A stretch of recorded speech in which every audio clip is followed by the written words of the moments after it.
Radius Dominus Gravitus Spiritus Sanctus Arwin. This point, actually, I should have said this before, which is to say that, you know, in amongst the people who are claiming to be science, that is the main point here, which is that there's going to be, I said it already, there's going to be citations that you can go and find, but they've been produced by the pseudoscientists, and that's really where the battle lines are being drawn. I mean, I watched an Owen Benjamin clip from a way back, and he's talking about NASA even before he came to this subject, and he's talking about science and saying how it's, you know, big bad science. And you're like, no, not at all. Our war is not with science, it's with pseudoscientists claiming to be science. Science is on our side. You know, it's just a method. It's not a buddy. I'm not putting my arm around science going, I'm glad you're here. No, it's just a method. It's not to be reified. And that's what these people have done. They've reified it into a thing. The body of science. The scientific consensus.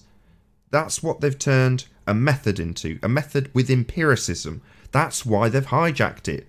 So they've said, great, as soon as somebody understands in 5th grade that when we apply this method, we prove something, that's really useful. If I want to assert something I've got no proof for, I just say that magic word science, I point at a light in the sky and declare what the convection currents are doing on it.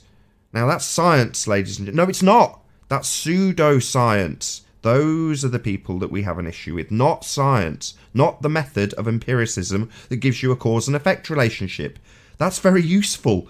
It's driven technological advancements, but they're not science either, they're technology. But yet we get told about these little devices men have put together and how they're science. No. Anybody claiming that they are pseudoscientists.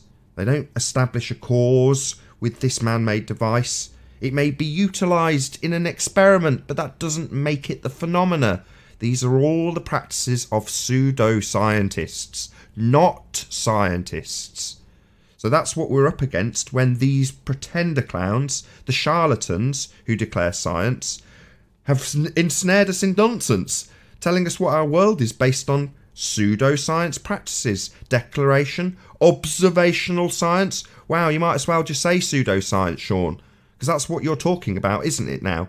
Something that they haven't established cause. They've just made an observation and then declared that that's science, therefore proven.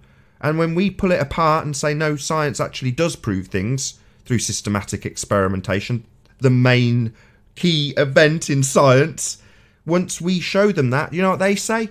Oh, no, science doesn't actually prove anything. It just gives you a jolly good indication of something that's occurred. And it might be changed at a later date. Again, the same pseudoscientists. They're the people that are going to tell you that science is going to change. No, it won't. The whole point of doing it is to give you an empirical result. But no, if they need to change their just so story later down the line, they're absolutely going to grease the skids of their just so story by prefacing science and saying it doesn't prove things. If it doesn't prove things, what the hell is the point of doing it? Well, there is a point. It establishes cause. So leave the scientists alone.